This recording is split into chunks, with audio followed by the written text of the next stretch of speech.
അല്ലാതെ നമുക്കിപ്പം വിവാഹമൊന്നും വേണ്ട, ഞങ്ങളിങ്ങനെയൊക്കെ എന്തോ അതിന് പറയുന്നത് ലിവിങ് ടുഗദർ, ഇതൊന്നും കുഴപ്പമില്ല. പക്ഷെ ഇതൊക്കെ മനസ്സിലാക്കുന്നൊരു കാലയളവ് പിന്നീട് വരും. ഇതിനെല്ലാം വ്യഭിചാരത്തിനെ അങ്ങനെയുള്ള പാപങ്ങൾക്കെല്ലാം വരുന്ന ശിക്ഷകൾ നിങ്ങൾ കുറേ വർഷങ്ങൾ കഴിയുമ്പോൾ അതിൻ്റെ എല്ലാം ദൈവം എന്തുകൊണ്ട് ഈ വ്യവസ്ഥ വെച്ചു എന്നുള്ളതിൻ്റെ നമുക്ക് അനുഭവങ്ങളിലൂടെ അത് വ്യക്തമായിട്ട് മനസ്സിലാക്കാൻ കഴിയും. ഞങ്ങൾ കഴിക്കാം, പക്ഷേ തോട്ടത്തിൻ്റെ നടുവിലുള്ള വൃക്ഷത്തിൻ്റെ ഫലം തിന്നരുത്, തൊടുകയും അരുതെന്നാണ് ദൈവം പറഞ്ഞത്. അതിൻ്റെ അവരുടെ നടുവിൽ നിന്ന് പുറപ്പെട്ടു വരുവീൻ, ഉപകരണങ്ങളെ ചുമക്കുന്നവരെ നിങ്ങളെ തന്നെ വിശുദ്ധീകരിപ്പീൻ, അതിൻ്റെ നടുവിൽ നിങ്ങൾ പുറപ്പെട്ടു വരുവീൻ. അവൻ്റെ മറുപടി ശ്രദ്ധിച്ചോണം. ഇതാണ് പിശാച് ഇന്നും തൻ്റെ മക്കളെ തെറ്റിക്കുന്ന ഏറ്റവും വലിയ ആയുധമാണ്. മരിക്കയില്ല നിശ്ചയം. സാത്താൻ 3 കാര്യങ്ങളോടെ പറയുന്നുണ്ട്. തിന്നുന്ന നാളിൽ നിൻ്റെ കണ്ണ് തുറക്കും, നന്മതിന്മകളെക്കുറിച്ച് അറിയും, ദൈവത്തെ പോലെയാകും. കണ്ടോ, അവൻ ഇന്നും അങ്ങനെയാണ് ഒരു ശ്രമമാണ് നടക്കുന്നത്. ദൈവത്തെ പോലെ നമ്മളെ ആക്കാനൊരു ശ്രമം. ദൈവത്തെ പോലെ ആകും നമ്മുടെ ക്യാരക്ടർ കൊണ്ട്, ദൈവിക ഫലങ്ങൾ കൊണ്ട് യേശുവിനെ ഈ ഭൂമിയിൽ നമുക്ക് വെളിപ്പെടുത്താൻ കഴിയും. പക്ഷെ അവൻ പറയുന്ന ദൈവത്തെ പോലെ ആകുമെന്ന് പറയുന്നത് എന്തറിയോ? ആ മഹത്വം എന്ന് പറഞ്ഞാൽ ദൈവത്തിൻ്റെ സ്ഥാനത്തേക്ക് മനുഷ്യൻ കയറി നിൽക്കുന്ന ഒരു വാതിൽ. അതിൽ ഇന്ന് ടെക്നോളജി വളരുമ്പോഴും എല്ലാം നല്ലതാണ്. ഇതെല്ലാം ദൈവത്തിൻ്റെ മീതെ ആദ്യ സമയത്ത് അവൻ സിംഹാസനം വെക്കുമെന്ന് ഹൃദയത്തിൽ പറഞ്ഞ അതേ രീതിയിലൂടെ പോകുന്നു. പക്ഷേ ബാബേൽ ഗോപുരം പണിതപ്പോൾ താഴെ വന്ന് ഇറങ്ങി ഇടിച്ച ദൈവം ദൈവികമല്ലാത്തത്, മനുഷ്യൻ്റെ പ്രയോജനത്തിനുള്ള ഒന്നും കുഴപ്പമില്ല. പക്ഷേ ഒന്നും ദൈവത്തെയോ ദൈവത്വത്തെയോ ദൈവത്തിൻ്റെ നിയമങ്ങളെയോ അത് ലംഘിക്കുന്ന കാര്യങ്ങളെല്ലാം ദൈവം കൈകാര്യം ചെയ്യും. അത് ദൈവത്തിൻ്റെ വിസ്ഡത്തിനകത്ത് പെട്ടതാണ്. തിന്നുന്ന നാളിൽ കണ്ണു തുറക്കും, നന്മതിന്മകൾ എന്തെന്നറിയും, ദൈവത്തെ പോലെയാകും. ഹൗവ നേരിട്ട സാത്താനിൽ നിന്ന് 3 പ്രലോഭനങ്ങൾ അവിടെ ഞാൻ നിൽക്കുകയാണ്. നിങ്ങൾ വളരെ ശ്രദ്ധിക്കണം. അവിടെ വന്ന പ്രലോഭനങ്ങളിൽ വൃക്ഷഫലം തിന്മാൻ നല്ലത്, കാണുവാൻ ഭംഗിയുള്ളത്, ജ്ഞാനം പ്രാപിപ്പാൻ കാമ്യം എന്ന് സ്ത്രീ കണ്ടു. എപ്പോഴും അവിടെ കാണുന്നത്. ഇന്ന് പലരും അതാണ് പ്രലോഭനങ്ങളിൽ. നമുക്കറിയാം ഡിജിറ്റൽ അറസ്റ്റ് ഞാൻ തന്നെ വീഡിയോകൾ പ്രബോധനങ്ങൾ അവർ പറയുന്നുണ്ട്. സൈബർ തട്ടിപ്പിൽ ഡിജിറ്റൽ അറസ്റ്റ് എന്ന് പറഞ്ഞാൽ അങ്ങനൊരു സംഭവമില്ല. അവരങ്ങനെ ഒരു ഡ്രസ്സിൽ ജഡ്ജിയായിട്ടോ പോലീസ് ഇൻസ്പെക്ടറോ വരാൻ അങ്ങനെ അനുവാദം കൊടുത്തിട്ടില്ല, അങ്ങനെ ഇല്ല എന്ന് പറയുമ്പോൾ വീണ്ടും നമ്മൾ പത്രം നോക്കുമ്പോൾ വഞ്ചിക്കപ്പെടുകയാണ്. അവിടെയാണ് പിശാചിൻ്റെ ഏറ്റവും വലിയ തന്ത്രം. ഇവിടെ പറയുന്നത് അവൾ എപ്പോഴും കാണുന്നതാണ്. പക്ഷെ പിശാച് അതിൽ ഇടപെട്ടപ്പോൾ, എന്നെ കേൾക്കുന്ന ജീവിതമേ, നിൻ്റെ ഭാര്യയേക്കാൾ അധികം, മറ്റ് സ്ത്രീകളിൽ നിൻ്റെ പുരുഷ ഭർത്താവിനേക്കാൾ അധികം, നിൻ്റെ കുഞ്ഞുങ്ങളെക്കാൾ അധികം ദൈവം നിനക്ക് തന്നിരിക്കുന്ന നന്മകൾക്ക് അധികമായൊരു വശീകരണം, ഒരു താല്പര്യം ഏതെങ്കിലും മണ്ഡലത്തിൽ ചിന്തിക്കുന്നെങ്കിൽ അത് ഡിമോണിക്കാണ്, അത് പൈശാചികമാണ്. നീ അതിൽ നിന്ന് പ്രാർത്ഥിച്ച് കൃപയോടെ പുറത്തു വരണമെന്ന് പരിശുദ്ധാത്മാവ് ദൂത് പറയുകയാണ്. ഞാൻ ഉണർവ് പ്രസംഗിക്കുന്ന ആളാണ്, പ്രത്യേകിച്ച് ചില ലൈവുകളെല്ലാം. പക്ഷേ എനിക്കിങ്ങനെ ഒരു ക്ലാസ് പോലൂടെ എടുക്കാൻ ദൈവാത്മാവിനോട് പറഞ്ഞതുകൊണ്ടാണ് ഞാനിങ്ങനെ വരുന്നത്. വൃക്ഷഫലം തിന്മാൻ നല്ലത്, കാണുവാൻ ഭംഗിയുള്ളത്, ജ്ഞാനം പ്രാപിപ്പാൻ കാമ്യമെന്ന സ്ത്രീകൾ. പിശാച് ഇടപെട്ടപ്പോൾ പ്രലോഭനമായി. അതാണ് ഈ ധനത്തിൻ്റെ വഞ്ചന എന്നൊക്കെ പറയുന്നത്. നമുക്ക് ജീവിക്കാനുള്ളതും നമുക്ക് മറ്റുള്ളവരെ സഹായിക്കാൻ നമ്മളിൽ വരണം. വേദപുസ്തകത്തിൻ്റെ വ്യവസ്ഥ, മൈക്കപ്രാൺ സോവർ, എൻ്റെ പാനപാത്രം നിറഞ്ഞു കവിയുന്നു, മുൻപേ രാജ്യവും നീതിയും അന്വേഷിച്ചാൽ ദൈവം ഇതെല്ലാം നമുക്ക് തരും. പക്ഷെ അതിനപ്പുറത്ത് ഒരാകർഷണം, അതിനപ്പുറത്ത് എവിടെയെങ്കിലുമൊക്കെ, എന്നെ കേൾക്കുന്ന ജീവിതമേ നീ ശ്രദ്ധിച്ചോ, എന്തെങ്കിലുമൊക്കെ കാര്യങ്ങളിൽ ദൈവത്തിന് മീതെ കാര്യങ്ങൾ പോകും, ദൈവവചനത്തിന് മീതെയായി. അവിടെ ഇങ്ങനെ പറയാം, എൻ്റെ പോരിൻ്റെ ആയുധം ജഡികങ്ങളല്ല, കോട്ടകൾ ഇടിപ്പാൻ ദൈവസന്നിധി ശക്തിയുള്ളത് തന്നെ, അവയാൽ സങ്കല്പങ്ങളും ക്രിസ്തുവിൻ്റെ പരിജ്ഞാനത്തിന് വിരോധമായി ഉയരുന്നതിനെ പൗലോസ് പറഞ്ഞ് ഇടിച്ചു കളയുന്നു. അങ്ങനെയുള്ളത് ഇടിച്ചു കളയണം. ദൈവവചനത്തിൻ്റെ കീഴെയല്ല നിൽക്കണം. അത് വിട്ടുള്ള ഉപദേശങ്ങൾ, അത് വിട്ടുള്ള പഠനങ്ങൾ, അത് വിട്ടുള്ള പുസ്തകങ്ങൾ, അത് വിട്ടുള്ള വായനകൾ, അതാണ് പലതും നമ്മുടെ ഈ ദുരിതവേഷം എന്നൊക്കെ പറഞ്ഞ് ഈ ദിവസങ്ങളിൽ കേൾക്കുന്ന നല്ല അറിവുള്ള വ്യക്തികൾ പോലും എന്നറിയോ, ദൈവവചനത്തിൻ്റെ അറിവിൽ നിന്ന്, ദൈവം തുറന്നു കൊടുക്കുന്ന വെളിപ്പാടുകളിൽ നിന്ന് പുസ്തകങ്ങളിലേക്ക്, മറ്റുള്ള കാര്യങ്ങളിലേക്ക് തിരിയുമ്പോൾ ആക്ച്വലി സംഭവിക്കുന്നത് അവിടെ മരണം സംഭവിക്കുന്നത് പിശാചിൻ്റെ തന്ത്രമാണ്.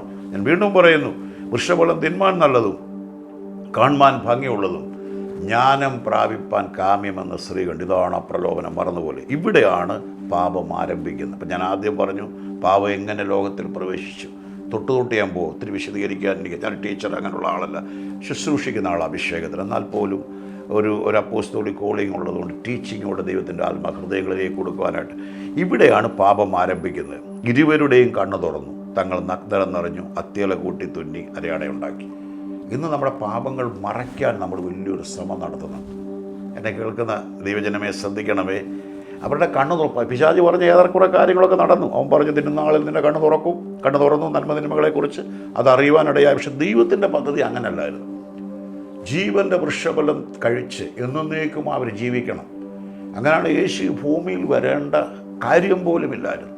വീണ്ടെടുക്കാൻ വേണ്ടിയാണ് കർത്താവ് വരുന്നത്. ദൈവത്തിൻ്റെ പദ്ധതി. പക്ഷേ പിശാച് വരുമെന്നും പ്രലോഭനത്തിനൊരു വീഴുമെന്നും പൊളിക്കുമെന്നും ഒക്കെ ദൈവത്തിന് അറിയാമായിരുന്നു. അതുകൊണ്ടാണ് ദൈവം ലോകസ്ഥാപനത്തിന് മുമ്പേ അറക്കപ്പെട്ട കുഞ്ഞാട്. എവിടെയൊക്കെ ദൈവം എന്ത് കാര്യങ്ങൾ ചെയ്താലും അതിന് പ്രതിവിധിയുണ്ട്. എന്നെ കേൾക്കുന്ന ജീവിതം എനിക്കറിയത്തില്ല. ദൈവത്തിൻ്റെ ആത്മാവ് ഇങ്ങനെ പറയുകയാണ്, ഏതെങ്കിലും വാതിൽ നിൻ്റെ മുമ്പിൽ അടഞ്ഞിട്ടുണ്ടെങ്കിൽ വേറൊന്ന് ദൈവം തുറന്നു വെച്ചിട്ടുണ്ട്. നന്ദിയോട് സ്തുതിക്കുന്നു. വചനത്തിലെ വാതിലുകളെ തുറന്നിരുന്ന പരിശുദ്ധാത്മാവിനെ നന്ദി പറയുന്നു. കിരൂത് തോട് വറ്റുമ്പോൾ സറാഫത്തിൻ്റെ ശബ്ദം ഏലിയാവിൻ്റെ കാതുകളിൽ. അവൻ എവിടെയെങ്കിലും ദൈവമാണ് അടച്ചതെങ്കിൽ അതിന് ദൈവത്തിനൊരു പദ്ധതിയുണ്ട്. മറന്നു പോകല്ലേ. നന്ദിയോടെ സ്തുതിക്കുന്നു. അവിടെ ദൈവത്തിൻ്റെ പദ്ധതിയുടെ ഭാഗമാണ്. ഏത് കാര്യങ്ങൾക്കും അങ്ങനൊരു പ്രലോഭനം വന്നാൽ ദൈവം അതിന് മുന്നമേ തന്നെ പരിഹാരമായ ലോകത്തിൻ്റെ പാപത്തെ വഹിക്കുന്ന ദൈവത്തിൻ്റെ കുഞ്ഞാടിനെ ദൈവം അതിനു വേണ്ടി ഒരുക്കിയിട്ടുണ്ട്. വചനത്തിൻ്റെ വാതിലുകൾ തുറന്നു വരട്ടെ. കേൾക്കുന്ന ജീവിതങ്ങളിൽ ആത്മക്കണ്ണുകൾ തുറക്കട്ടെ. ജയത്തോടെ വിടുതലോടെ ജീവിപ്പാൻ ദൈവം അവരെ സഹായിക്കണം. കൃപയുടെ കരം അവരുടെ ജീവിതത്തിന്മേൽ വെളിപ്പെട്ട് വരട്ടെ. നന്ദി. ദൈവത്തിൻ്റെ കാലച്ച കേട്ട് വൃക്ഷത്തിൻ്റെ ഇടയിൽ അവർ ഒളിക്കുന്നു. അപ്പോൾ എപ്പോഴും നിങ്ങൾ ശ്രദ്ധിച്ചോണം, നിങ്ങൾ പാപത്തിൻ്റെ അടിമത്തത്തിലാണെങ്കിൽ കർത്താവ് വ്യക്തമായിട്ട് യോഹന്നാന്റെ സുവിശേഷം 8:32-33 ഭാഗങ്ങളിൽ പറയുന്നുണ്ട്, if you know the truth, truth will set you. സത്യം അറിയുകയും സത്യം നിങ്ങളെ സ്വതന്ത്രമാക്കുക. അവർ പറഞ്ഞു, ഞങ്ങളെ ഇനി എന്തോ സ്വതന്ത്രമാക്കാനാണ്, ഞങ്ങൾ അബ്രഹാമിൻ്റെ മക്കളാണ്, ഞങ്ങൾക്ക് പാരമ്പര്യങ്ങളുണ്ട്, മോശ ഞങ്ങൾക്കുണ്ട്. കർത്താവ് പറഞ്ഞു, നിങ്ങൾ പാപത്തിന് അടിമയാണെങ്കിൽ മക്കളാണ് വീട്ടിൽ വസിക്കുന്നത്, ദാസന്മാർ വീട്ടിൽ വസിക്കുന്നില്ല.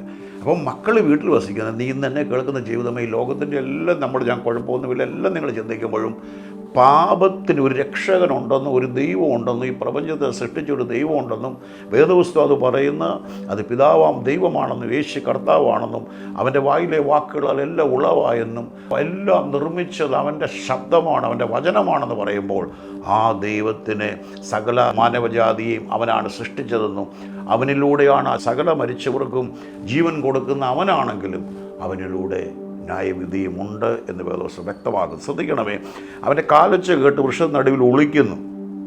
ദൈവത്തിൻ്റെ തേജസ് വാരിയെടുത്ത ജനം വളരെ പ്രാർത്ഥനയോടെ ശ്രദ്ധിക്കണം. അവർ തേജസ് വാരിയെടുക്കുമ്പോൾ വചനം പറയുന്നവർക്ക് വസ്ത്രത്തിൻ്റെ ആവശ്യമില്ലായിരുന്നു, അത്ര തേജസ്സിലായിരുന്നു. ഇതാണ് കർത്താവ് മറുരൂപ മലയിൽ വെളിപ്പെടുത്തുന്ന തേജസ്. അതാണ് ഭൂമിയിൽ ഒരു അലക്കുകാരനും അലക്കി വെളിപ്പിക്കാൻ കഴിയാത്ത തേജസ്.